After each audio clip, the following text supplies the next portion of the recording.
All right, today BRStv investigates the A500X from Kessil, but something new today. Yeah, completely new approach to investigates. Instead of pitching par charts at you, we're gonna get right into it. You're gonna get some par data, but a whole lot more. Yeah, so, all right, let us know if you like this, because maybe we'll do it again this way in the future. Oh yeah. All right, so big thing for me is what you're gonna see today is my little PowerPoint here, which is the Kessil A500.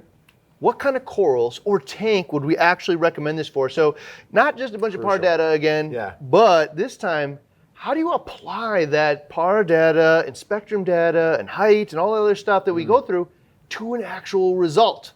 And you're gonna find that out today. Yeah, we are going for the geeky people like myself. We're gonna go through some of that par data and the spread and the spectrum data, some of the controls, things like that, but really get dialed into actual recommendations. Now there's like two different lenses for this thing.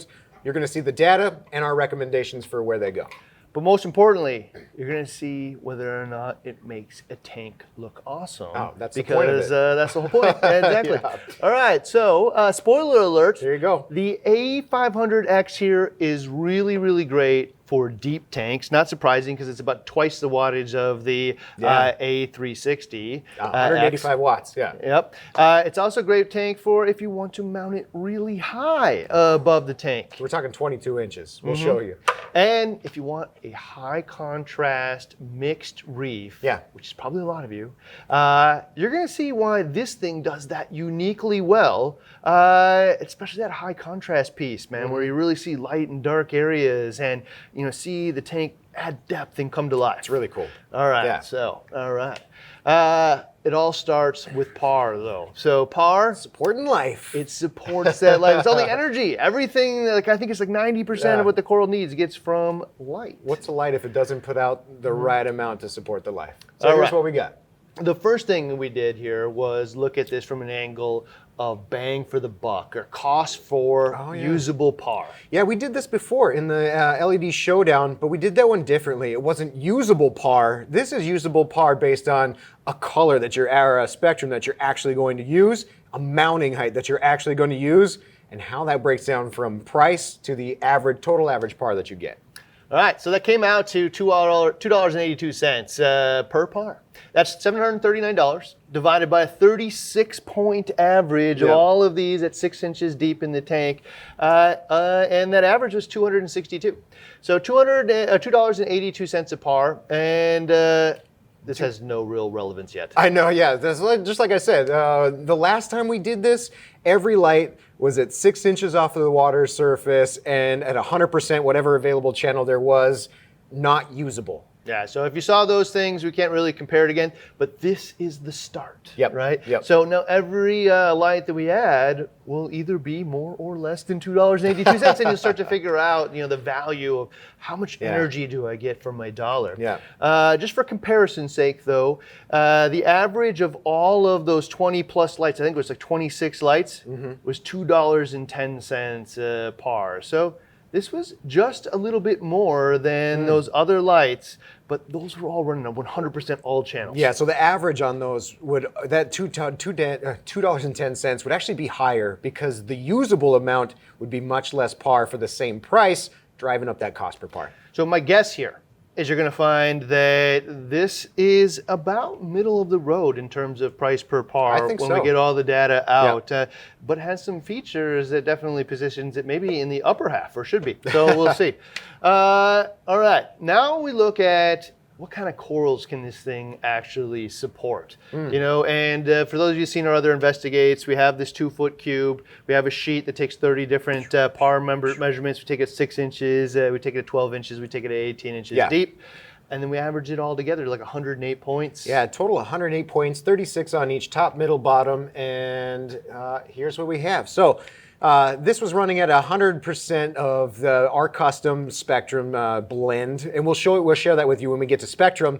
But at 100%, we found like 74 out of 108 points in that SPS zone. So the SPS zone is that 200 to 350 average par throughout that 24 by 24 inch tank.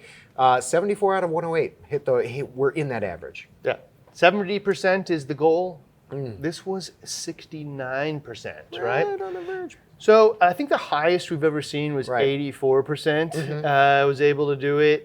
So this is one of those reasons where it's like, it's definitely an SPS light. It's got the strength for that, and their goal was actually to replace like a 400 watt halide or something with this. And this has definitely got that strength. So we got 70%, but this is where that like, this is gonna start to tell a story as you go through here. But being right on the edge of that is actually great for that mixed tank. It shows us this unique purpose for why it would be on that edge. When we talk about SPS numbers, we're talking, we come from a 200 to 350 average edge to edge, top to bottom, dominated systems, like SPS only type systems. Yeah, just covered all like one side to the other. Blanketed.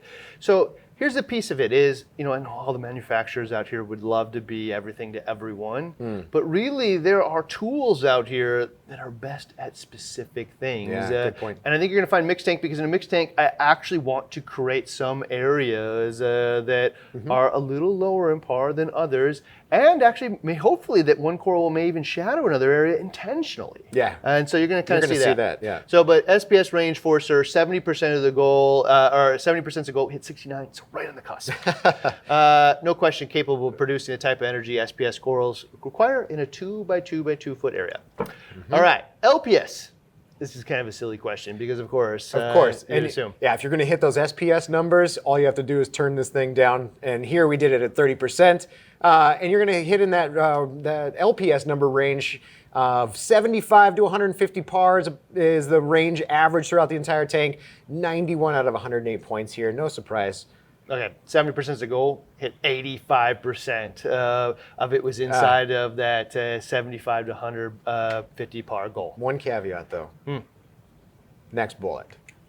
Yes, that is the caveat. It's 30. You're running the an A500X you spent all this money on, and you're going to run it at 30%. Just get the A360. Actually. Yeah, so if you got an LPS tank, I'll promise, honestly, I don't think I would buy this. I would buy the much less expensive A360 because it's right in that sweet spot for that as well. Unless you're going to upgrade in the near future. Yeah, for sure. Right? Yeah. So if you're going to upgrade, you're in this weird path where I'm going to have an LPS tank, but I know for sure I'm in gonna like get this light 12 right now. months I'm going to have an SPS tank or a mixed tank. Well, this starts to make more sense. But, if you're not in that upgrade path, you're just looking to have a really awesome Euphilia, an ACAN tank, well, you know what, dude, A360. Yeah, for sure. All right, so spread. Now, man, we talked about the enough power or punch with par. Right. How do we distribute that light around the tank? And, lights obviously do this much better than others, and it comes down to mounting height and spread throughout the whole thing. It's important, especially when you're thinking about like coral placement. If I have two of the same corals, I kind of want the ability to place it over here, place it over here, place it over here, and place it over here where I choose. And the more range I have in that option, the better the spread. And happier I am. So for me, for the most part, especially if I'm gonna have mostly the same corals in the tank, I just want to know that I can put the coral pretty much anywhere without a par meter. Okay. Yeah, like I don't want to have to do the math for every last place in the tank. Yeah, right? That's true. So so getting spread and better coverage and evenly distributing that light without a giant hot spot. Pretty valuable. Yeah. All right, so we're going to start here with a 130 degree lens. That's what it comes with. So you'll notice it is about like an inch or so lens on the bottom. They packed all the LEDs under there, and it's a big giant dome. And so it's a really, really wide angle lens. And you can kind of see it here, and you can see the 130 degree lens on it that spreads light out really evenly, and it does that. Does it very well, actually. So to get the mounting height, by the way, just to get the right mounting height for the light, what we do is we raise it up inch by inch, take measurements until we lose 15% of the par into the room. So by measurement of the tool. You can see it as well, but I'm okay with a little bit of spill because you get a little bit of spill, it gets even distribution. Right. But I don't want to waste a ton of money or light up the room's floor. There's a point of diminishing returns. The higher you go, or the more light you spill, but also the less par you get. So it's kind of like that balance. That's how we get it. Yep. And this wide angle lens allows for lower mounting heights, meaning we found the optimal mounting height to be 9 inches off the water. For a 185 watt light that spreads evenly to where only 15% at 9 inches, There's a very, very small group of lights that can do this so low. Not surprising because the A360 had a very similar number. Yeah. There was only, I think, 2 or 3 brands that are able to go that low. Yeah, even at like 7, 8 inches, they were doing pretty well. Yeah, I don't know. For a lot of people, they just don't want a bunch of huge lights mounted super high above the tank. 9 inches. At 9 inches, there was only a 36% drop in light from the dead center. So meaning we take these average here, the 4 points, and then we average it against the outside. There's only 36% drop from the 6-inch square in the center all the way out to the 24-inch, man. This is really, really good distribution of light, and it's because they're using that giant wide-angle lens. Yes, right? but there's other lenses. Yeah, that's the cool part about this is you're about to see now what happens when we snap this other like little magnetic lens on the bottom, and it distributes the light totally different. There's the only light I know of currently out there, this one, where I can make that adjustment. Yeah, and it's going to change the optimal mounting height here, you're going to see. So now we got this 55-degree lens that we've popped on the bottom of it, and it now allows you to mount it at 12 inches, right? Yeah, get a few extra inches out there, like especially for a hood or something like that. Yeah. We focus the light in a totally different manner, and you can see the 55-degree angle. And what we found is, you're gonna get a less optimal amount or distribution of light using the reflector.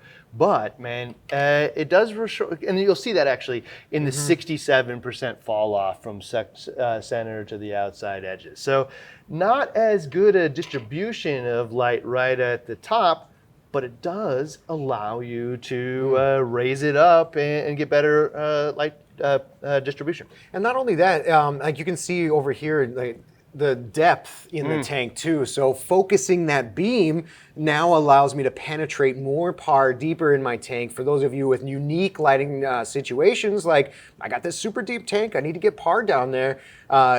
Being able to change out that degree angle, we just dropped 75 degrees from 130 to 55.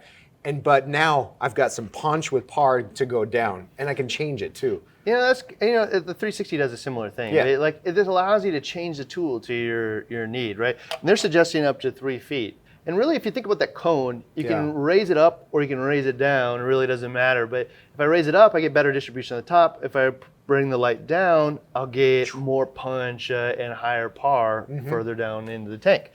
All right, so the lens, hit the deeper. And we mentioned that earlier, is that this light is particularly good for deeper tanks, and this is the reason why. Yeah. All right, and so now there's this 35-degree lens, and you can see that it's an actual cone. It's a pretty big guy, actually.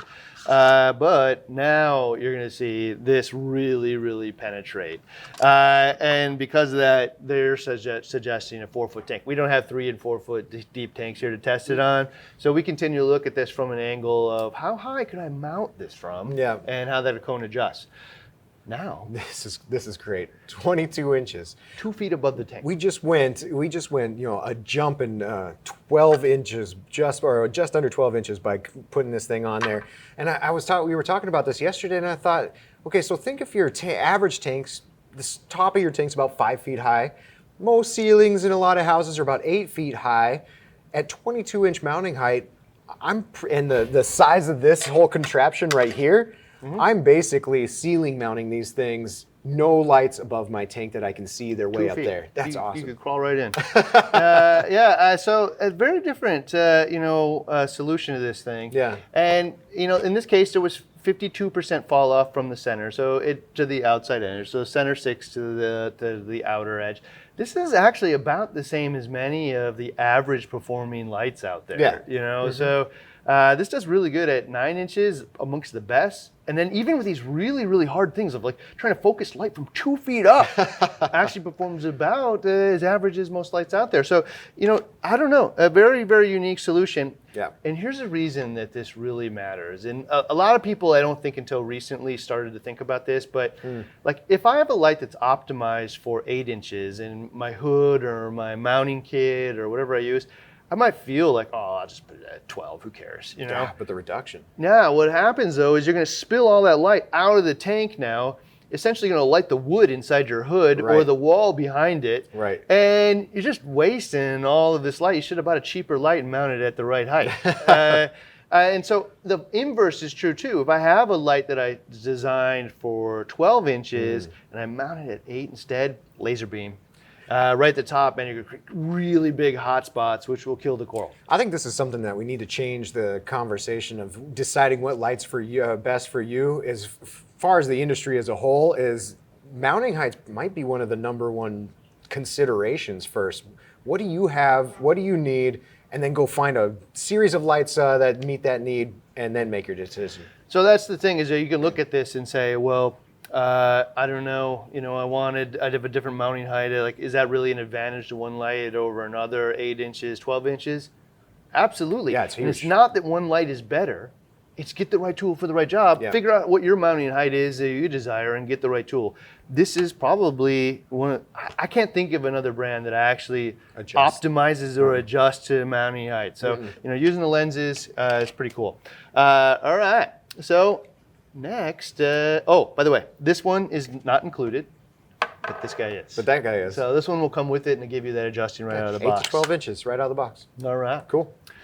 Shadows, man. This was a fun one. Yeah. This is a new test. So first time on Investigates that we're showing shadow testing. We spent a lot of time trying to figure out how to demonstrate shadows, and I think you're going to see some interesting things here. This is the most compelling. All right, so what we're calling this is hard light versus soft light. And I borrow that terminology from the photography industry, but you can see hard light here. This is a single point of light, and shine on this guy, and it creates a super duper hard shadow. Because if you can imagine, if I put my hand in front of here, I'm going to be able to create shadow puppets, and essentially that's what hard light so sharp has done. you can almost see his facial hair. Yes, almost. All right, well, what about soft light? All right, so soft light, no shadow. Same guy, same image, same background, no shadow. Light is now wrapping around him and hitting the wall, evenly illuminating the thing behind him. So these are different things. And so it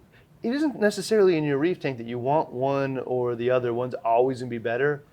It's pick it intelligently and understand how you're going to do it. Pick a goal, and this is how this is how these things are accomplished. You have a single, very small light. And then over here, like we use in the studio, either one big, giant, almost the size of me type light, or like 2 or 3 wider diffused ones. Yeah, so you can imagine that this is a little bit more Kessil-like here, right? Because it's a tiny little light, it's a spotlight that will be shadowed just by angle of incidence.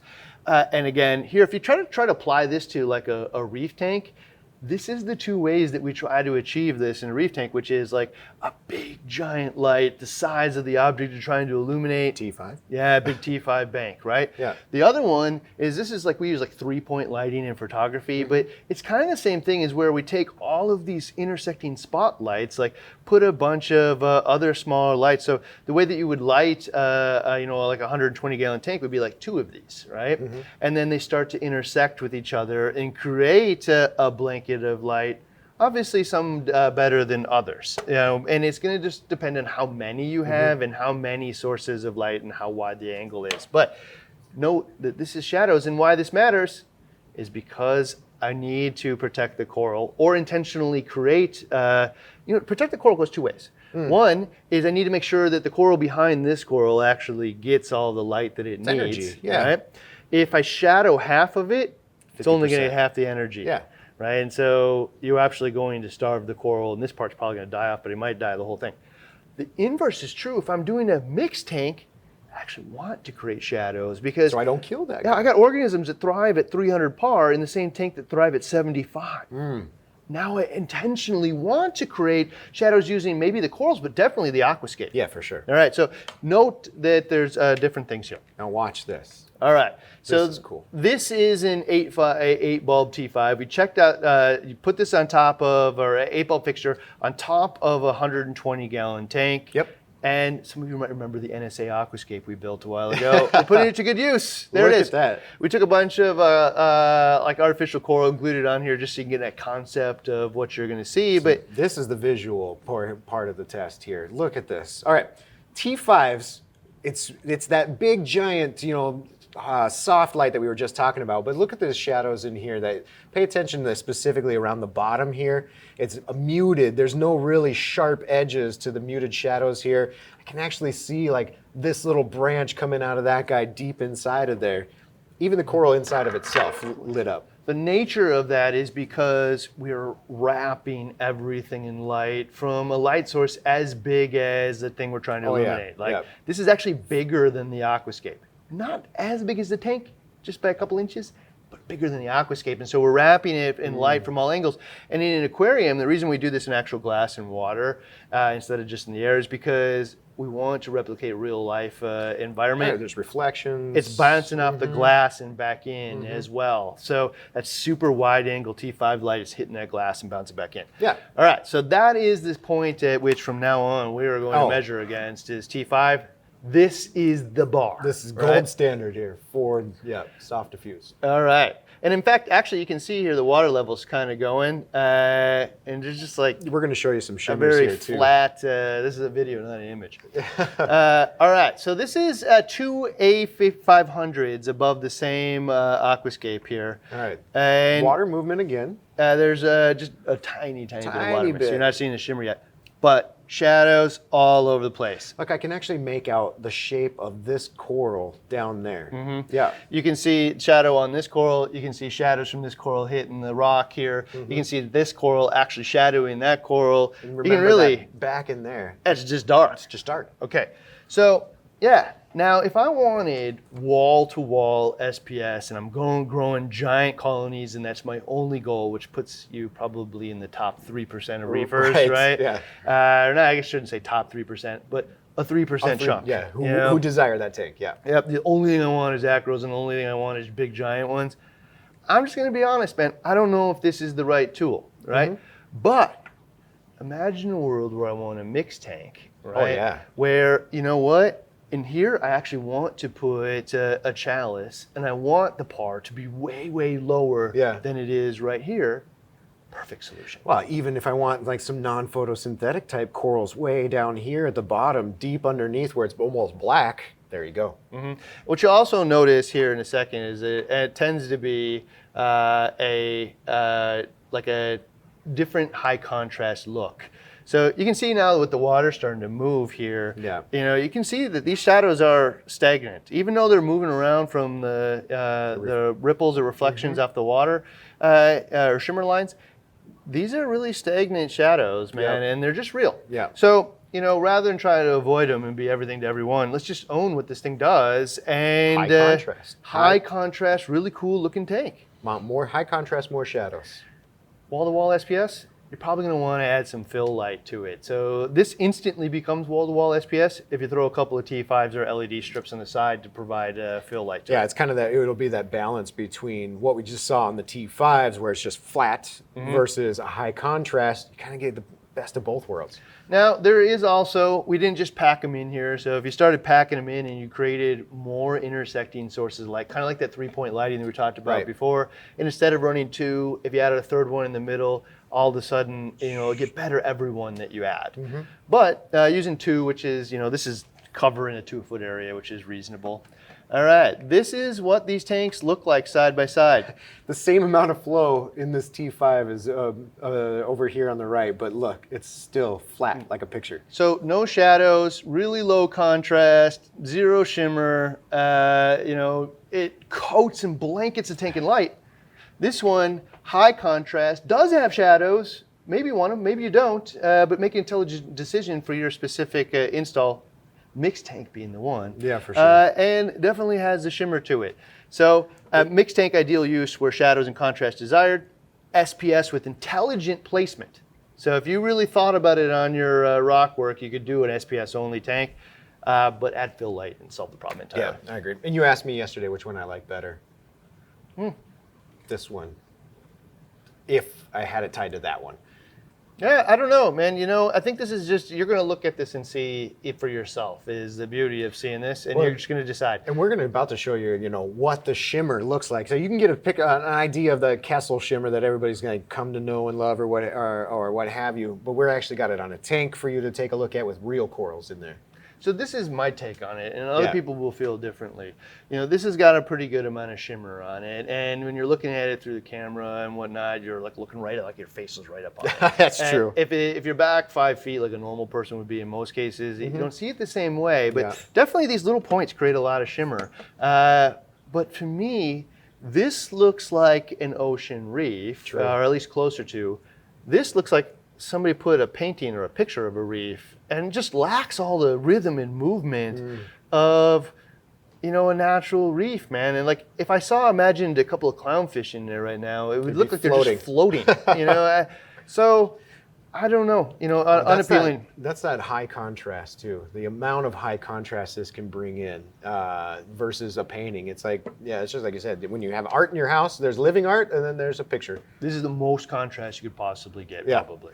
All right, so spectrum or quality of light, meaning PAR just isn't actually enough. We actually need to measure, you know, the wavelengths of light that these corals have actually adopted to or evolved around and can utilize. And I can tell you, some of these wavelengths of light, even just 10 or 20 nanometers over to the right, which is like something you could barely even see with your eye, they can actually utilize that light 2 or 3 times better than they could just a tiny little shift. So a little bit, you'll see this why. Yeah, we're talking, I mean, zooxanthellae, plants. So chlorophyll A, C2, carotenoids, that's kind of what we're measuring against and how they provide in some of those ranges. We've talked about it a lot before, but the gold standard that has produced the most amount of successful tanks over the years got to be the ATI Blue Plus bulb.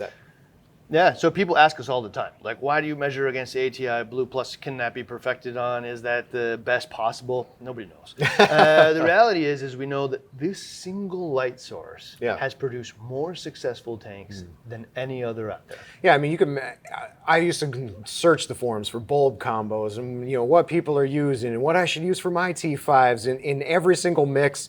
This wavelength, the ATI Blue Plus, hands down some of the most popular, filled a lot of the lights, like maybe a majority, like 1 to 3, 3 being, 1 being a majority of your ATI Blue Pluses. A little bit of white, a little bit of actinic in there for some pop and some spray, or different colors, but there's one thing here about this light that, especially when you relate it to a lot of LED options out there, the blue spectrum peak here is wider than most. And so that is one of the things that you'll see here. And you'll see with the A500X here, when they're a custom spectrum, which we'll share in just a second, it's pretty close. These are very, very similar. They don't have the same like little mercury peak in there, but they've blended it out. And if you overlay them, you know what you're gonna see is that the blue part is the A500X, is very, very similar. And you'll see like a little bit of what I'd normally call missing, but it isn't missing because this is representing the whole bandwidth all the way up. It just means that here at 560, it's a little stronger than it is weighted over there. So it's kind of like a ratio. Yeah, so not that it's missing. The biggest point to take away is just how wide. Between the 400 and the 500 band, especially like right up here in the middle, all represented across the ATI Blue Plus and that. So a little less of this kind of down, you get a little past that 500 and it's that teal color. And some people will say, you know, that Windex color of the T5s or the ATI Blue Plus. So the Kessil doesn't have as much of that, which I like personally. But it, you know, down here in the 380 and that near UV or violet type range, it actually providing a little more there. Does better. Yeah, I'm gonna agree with Randy here. One of the things I don't like about the Blue Plus bulb is that Windexy teal color it adds to every tank. Yeah. And that little sliver here missing is part of the reason why you won't see it that way using this.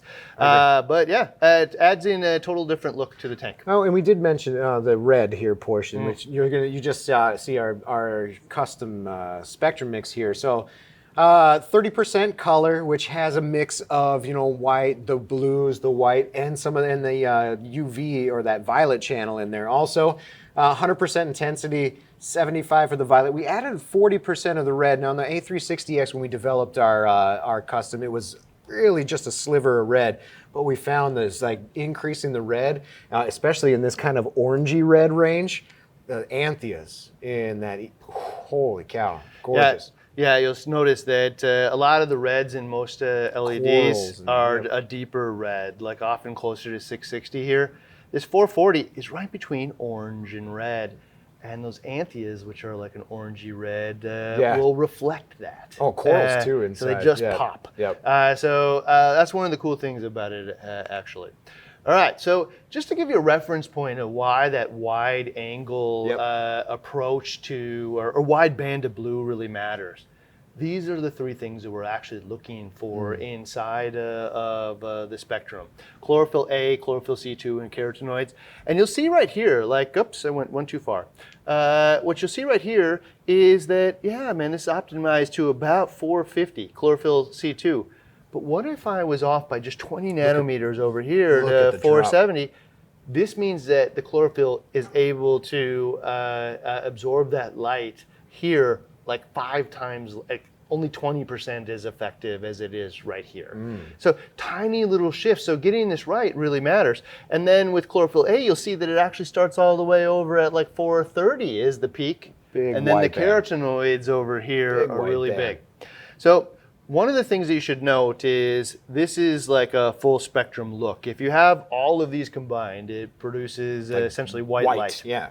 Okay, so one of the things that if you want to really get an understanding of why this is important and how it works is think about like a leaf, right? So the reason that a leaf is green, bouncing that off. Yeah, it's because sunlight's hitting it and reflecting the green back at your eye. I mean, it's not absorbing green, it's getting rid of it and reflecting it back at your eye. But because it's a photosynthetic organism, it's absorbing actually all of the blue and the red in its chlorophyll, and you don't see those colors. The same thing for the carotenoids. Actually, carotenoids are all like orange, yellow, and red in color when you see them. That is why they only absorb these colors. They absorb the green, blue, and violet, right? Because if they were reflecting them, it would look very different. Right? Yeah, and so when you, I mean, if you were to overlay all of these together, and then you go back and look at the ATI Blue Plus or these, a lot of the lights made for the hobby, and this is kind of how we came up with that goal of getting as wide of a band between this like 400 to 500 range, because it hits, 400 to 500 hits a bulk majority of all of these different chlorophyll and carotenoids. Yeah, so one of the things you need to think about too is like, you might see 450 here. Is that then I should like get that one? No, because the coral color actually matters too. A lot of these corals have adapted to different depths and the different wavelengths of light. They have their own color pigments. And so, for instance, a blue color coral that you're seeing, not one that's fluorescent, but has the actual blue color pigment, means it's reflecting blue light back at your eye, right? If it's orange, man, it means it's reflecting orange light back at your eye. Now, fluorescence is a different thing and a whole different conversation, because that will actually change some colors into a different color. Like a black light. When you turn the black light on, all of a sudden it goes from one color to something like glowing, right? So that's a total different thing. But you get a better understanding of why wide matters and why this thing actually did it almost as good as the T5 bulb, that gold standard out there. And in fact, I would say when you get done with all of the lights we ever do here, you're going to find that this does it amongst the best. All right. I agree. So spectrum blending, this is another thing, right? So if you got that T5 bulb, basically it's going to emit a perfect spectrum. The same spectrum, no matter where you test it coming out of that bulb. Yeah, you'll never see little bits of green and red and all these little colors shooting around like you do with LEDs.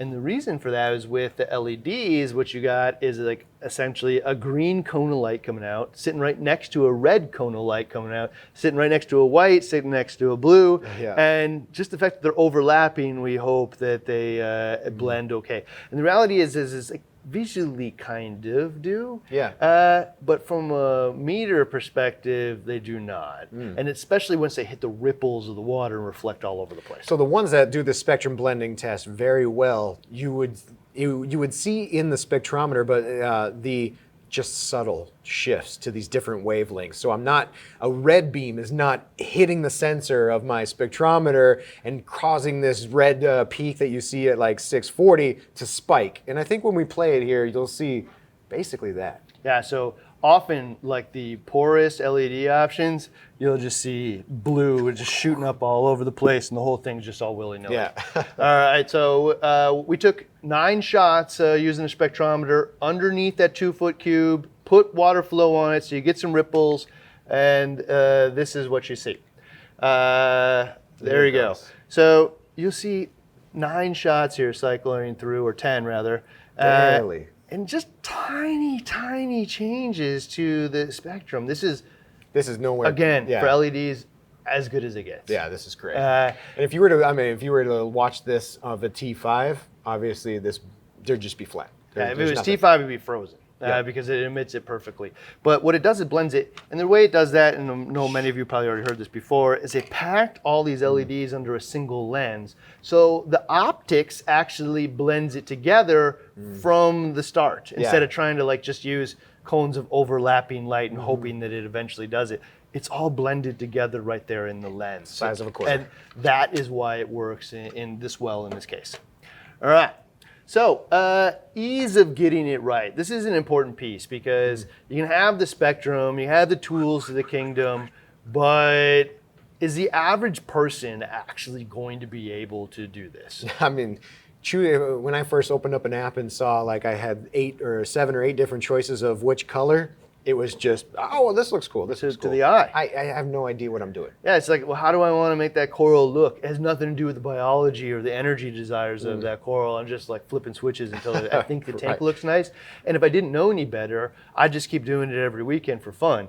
But what like happens is the coral's like adapting to that new light source and increasing different things inside of its tissue to be able to adapt to that light and optimize about the energy that it's being provided. If you just keep switching it, it will never get to the end of that, and it'll ultimately just die. So that's why the ease of getting the spectrum right is super important, because none of us, I'm not a biologist, so all I have to do is go off of somebody's recommendations or try to match a very specific spectrum. I have a $3,000 spectrometer tool at the office, but I don't have one at home. That's true. And there isn't a cheap version of this thing at home, really. So in this case, importance of getting it right is important. I'll tell you right now, you can probably just follow our method here, which is 30% color, 75% violet, and 40% red. If you go down intensity from 100, scale these appropriately. So if it goes down 20%, bring these 20% down as well. True. And so it was just that simple. Now that is if you own one of these guys or the dongle. So there's a little dongle Wi-Fi dongle can plug in the top. If you don't have that, what happens is they just include the violet into the blue matrix, but the red and green just are turned off by default. And all you got to do now is change the color with the knob, right? They blended it already for you. And the only thing they're doing as you turn it up is it adds a little bit more white to it. Yeah, I mean, this is something we've talked about every Kessil light. It doesn't matter where the color is 100% or the color is 0%. It's optimized for that coral growth that we just saw, the chlorophylls and the carotenoids, in which case I just tune it to what really does look good to my eye this time. Yeah. I'll say it straight. This is the way it is you couldn't mess this up if you wanted to, which is the way it should be, right? True. And so these guys are the kings of that. The Kessil logic thing from the beginning. Other people are now copying that, trying to achieve the same level of ease of use, but they've been doing it for like a decade. All right. Visual appeal. Does it make the tank look awesome? Because this is actually the piece that a lot of people really want to know. Right? I bought this tank and set it up to look at it. You just told it with my eyes. You just told me it's going to support my corals. You just told me it's got enough power to grow the things. But if it looks ugly outside or inside the tank, why would I want it? I don't know. I don't know. I wouldn't. But let's take a look. All right. So the first one is shimmer, right? And so like this is the most shimmer you're going to see, and it's definitely because you have one single light point, creating really sharp lines on the ripples that come off the light. Highest contrast shimmer you're going to see. What you don't see, though, is all the little bits of red and green shooting all over. And what you also see here is actual shimmer lines and areas getting darker and brighter. With other lights where you have, 60 different LEDs, to me it ends up looking like TV static. Like disco isn't even really the word anymore. It's just that crosshatch, staticky, and once you see it, you can't unsee it. So you can, there's always a gambit, and we've seen them all now. This is definitely the most shimmer you're going to see. I personally mute it with either a row of other LEDs or with T5s, and then it starts to get that softer look. This is kind of, in some ways, if you think about the ocean, you know, when you're illuminating the ocean, it's two things. One, obviously, the sun is arcing the sky and, you know, creating light. But, you know, if you like put your hand up and block the sun, it doesn't actually, you can't really even see that it got any darker in the coral next to it, because the sky is actually illuminating it from all angles. Right. So the sun actually hits the atmosphere and the sky breaks it up and illuminates blue from horizon to horizon. If you can imagine like a cloud goes past the sun, you know what? Still pretty damn bright out. You know? That's true. And so, yeah, what happens for me is this is actually very much like the sun, which is this big, intense light.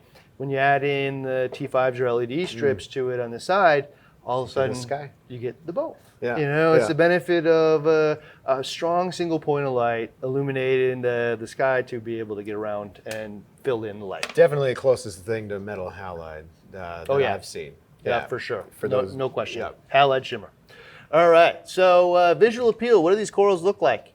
Okay, we're going to take the approach here of doing zero After Effects, right? So Hashtag no filter. Yeah, no filter. No orange filter on the front of it. Yeah. No Saturation, contrast. yeah. No, just from raw to the camera. And I'm going to tell you, it did really well. So I mean, I can see the tips of the blues, the purple within the bird's nest, the greens, the purples, the bright oranges, the bright vibrant greens, blues out here. I mean, it covers the whole thing. I can like from a color standpoint on each one of these, it does really great. You can see here, however, like this tank, by the way, is produced using the Aquatic Life, like 360 Kessil with the 2 T5 strips on here. Right. And you can definitely see the effects of the shadowing here. You know, this is not ideal for this little cube here. I don't know how well these corals would do, to be honest. Yeah. Because this is the SPS wall-to-wall tank, right? But in terms of color, man, you definitely see that contrast. You definitely see the color here. I think every color is basically represented. Absolutely. Yeah. So it looks really awesome. It looks awesome to me. No alterations. What does it look like outside? Outside the tank, this actually matters to me too. I don't want 8 million cords. And so in comparison to the Aquatic Life fixture, I got 3 cords. It's a big contraption. It's hanging over the whole thing. This is way, way cleaner look. Oh yeah, I mean, I was talking to you yesterday about you know, the 90-degree angles of my tank, having a nice rigid 90-degree angles for my light, just matching function here, and put a little zip tie or something on here to get rid of that cord, makes it just clean up 100%. Yeah, that would be my only thing. We should have taken that little cord there, zip tied up, and you wouldn't see the cord, you wouldn't see anything in here.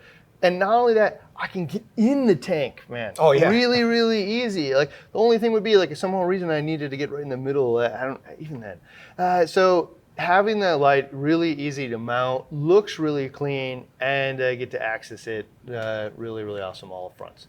All right, so some accessories that come with this thing. You can mount it with that arm that we just saw there. That's the arm. It's the A-series arm. Yeah, A-series arm available. That's the one you should get. That's our recommendation. This is the gooseneck. That's not the one you should get. The gooseneck just kind of looks wonky in many cases, and it's really hard if you get multiple of them to get them at the exact same angle. You can't run the cord through it. I don't know. I wouldn't use it. This guy right here is the one. But there's another one. Yeah, so and then you could get the extension kit. So basically what it does is it takes your A-series mounting arm, and you know, some people can't clip them on their tanks, or it's really difficult to clip. I know we had to cut out some of the overflow just to get this bracket to work, but there's an option that you could drill into the back of your stand. It extends from the bottom of the stand, so it adds like an extra 3 feet or 3.5 feet or so. So you can mount it back here, so it's not clipped to the tank and comes up over the top. Yeah. There's also the Wi-Fi dongle. So if you want to, to connect to your phone and have all the features of having it on your phone, you just get the dongle and you put it in the little K-Link, which is essentially like a USB-C. There's also an extension here which allows you to push the light out farther. So right now, deep front to back tanks. yeah, you got like a 36-inch deep tank, and you really want to bring it out. That's your solution. You can of course get these different lenses, which changes the mounting height and how you focus it, as well as the depth that you want to get. So I got a 4-foot deep tank. This is your guy. And this is my favorite. So I have 6 at home. I have 6 normal Kessil A500X and some Reef Bright strips for fill. And I use this. I started with the Wi-Fi dongle. To be honest, man, I had a hard time getting it connected, and I just don't like that kind of stuff. I like to be able to walk up, not have to have my phone around. Yeah. I left it upstairs, who cares? I can still change the light. I can walk up and just change it with the little controller. So for me, this is the right option. Plugs right into the same little K-Link dongle on the top, and you can program the lights, get all the green, the violet, the red, and the whole thing. And you can get extension cables for that too. So you can actually run this controller. Like for you could run it through to the fish room, and you can control it in there if you wanted to. Most people want to stand by their tank while they control it. So. No. Yeah, but then they just daisy chain together. Yep. So really easy. All right. So spoiler alert, we said earlier, what is the A500X good for? Deep tanks. As you can see. Mounting it high. Actually really good distribution. But the one thing I think that will speak to most people is a high contrast mixed tank, man.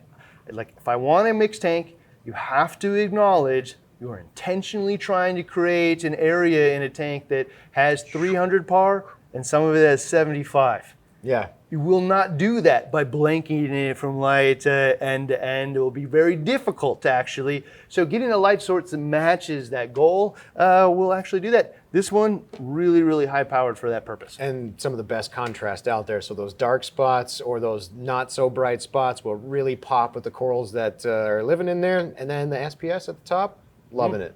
All right, so if you want to go check this thing out, I think you got a good read on what we think. You probably see what other people think in the reviews and whatnot on our site. So check out bulkreefsupply.com. Hopefully you enjoy. If you liked the new method of Investigates, where we actually tie in our belief structures and interpretation of the data rather than just throwing par numbers on us, let us know, because we'll probably do it again on some of the other lights in the future.